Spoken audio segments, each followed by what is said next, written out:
सुप्रभात छात्रों। आज हम कार्बन परमाणु के बारे में पढ़ेंगे और इसकी विशेषताओं के बारे में जानेंगे।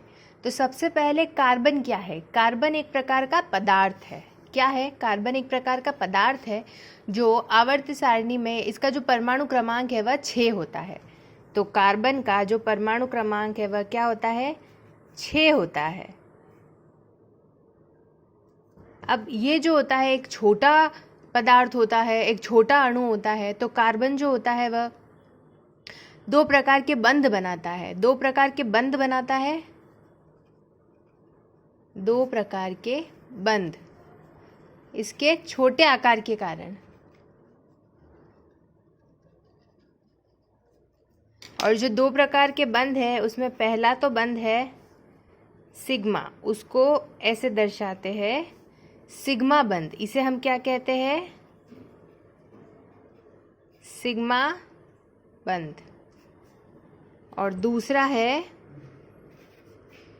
पाई बंध, इसे हम कहते हैं पाई बंध। अब जो हम कार्बन का पदार्थ है, कार्बन के जो पदार्थ है, हम उन्हें दैनिक जीवन में बहुत उपयोग में लेते हैं, पर हमें पता नहीं है कि वो कार्बन के पदार्थ है। जैसे अनाज हो गया है, टेबल हो गया है, कुर्सी हो गया है, पेट्रोल हो गया है, आपकी रसोई की गैस हो गई है, कागज़ हो गया है, प्लास्टिक हो गया है, ये सभी किससे बने हुए हैं? कार्बनिक पदार्थों से बने हुए हैं।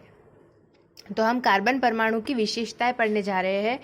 उसमें पहली विशेषता है कि कार्बन जो होता है वह आवर्त सारणी पे परमाणु क्रमांक 6 पे स्थित होता है। कहाँ स्थित होता है? परमाणु क्रमांक 6 पर स्थित होता है।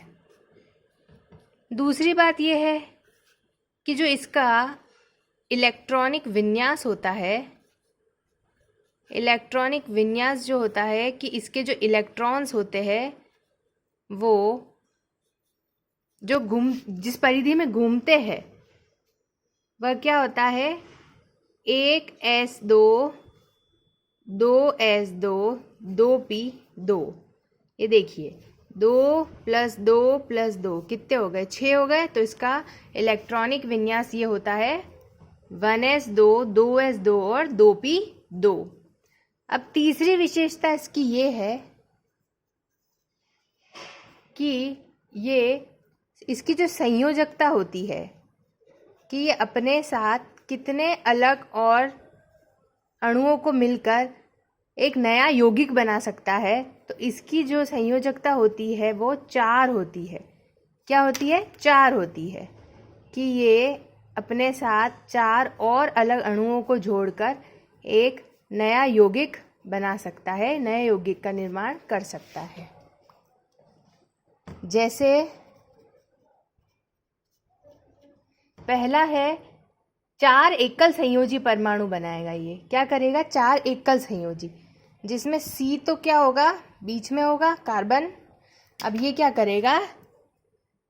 1 2 3 4। अब ये 4 एकल संयोजी बनाएगा, तो जिसमें C के साथ Cl, यहाँ Cl, यहाँ Cl, यहाँ Cl। ये Cl जो है ये है क्लोरीन, इसे कहते हैं क्लोरीन गैस है ये। तो CCl4 बनाएगा ये, जिसे हम लिखेंगे CCl4। और इसी प्रकार से CH4 बनाएगा, इसको हम कहते हैं CH4, जिसे हम मीथेन गैस भी कहते हैं। इसे हम मीथेन गैस भी कहते हैं। और इसे हम कार्बन टेट्रा क्लोराइड कहते हैं। तो इस प्रकार से हमने देखा कि कार्बन जो होता है उसका परमाणु क्रमांक 6 होता है, 2 प्रकार के बंध बनाता है। इसका आकार छोटे आकार के कारण ये 2 प्रकार के बंध बनाता है। पहला बंध बनाता है सिग्मा बंध, दूसरा बंध बनाता है पाई बंध बनाता है। फिर हमने इसकी विशेषताएं देखी। इसकी विशेषताओं में पहला है कि इसका परमाणु क्रमांक जो होता है वह 6 होता है। इसका जो इलेक्ट्रॉनिक विन्यास होता है कि जिस परिधि में ये इसके इलेक्ट्रॉन्स घूमते हैं, विचरण करते हैं, तो जो एक दूसरे से बंधे हुए होते हैं, तो 1s2 2s2 2p2, 2 + 2 + 2 कितने हो गए? 6 हो गए, क्योंकि हमको पता है कि इसका परमाणु क्रमांक भी 6 है। अब तीसरी बात यह है कि इसकी जो संयोजकता होती है, अपने साथ ये अलग अलग कितने अणुओं को मिलाकर एक नया यौगिक बना सकता है। तो जो देखिए C जो होता है, ये C कार्बन के लिए है और इसकी संयोजकता होती है वो 4 होती है। 4 मतलब कि ये अपने साथ 4 अलग अलग अणुओं को जोड़कर एक नया यौगिक बना सकता है। जैसे हमने देखा इसमें ये कार्बन है, ये अलग 4 अणुओं को मिलकर एकल संयोजी, मतलब कि ये एक ही है। जैसे ये Cl है, Cl है, Cl है, Cl है, या ऐसा नहीं कि यहाँ Cl है, यहाँ H आ गया या O आ गया, ऐसा नहीं। C के साथ Cl Cl Cl Cl, तो CCl4, CCl4, जिसे हम कार्बन टेट्रा क्लोराइड कहते हैं। Cl जो है क्लोरीन गैस है, और टेट्रा इसलिए लगाया क्योंकि ये 4 है, 4 को हम टेट्रा कहते हैं, तो कार्बन टेट्रा क्लोराइड। वैसे ही C जो है ये 4 हाइड्रोजन के साथ बंध बना रहा है, तो हम इसे कहेंगे CH4, जिसे हम मीथेन गैस भी कहते हैं। यही आपकी बायोगैस भी है, इसे हम बायोगैस भी कहते हैं।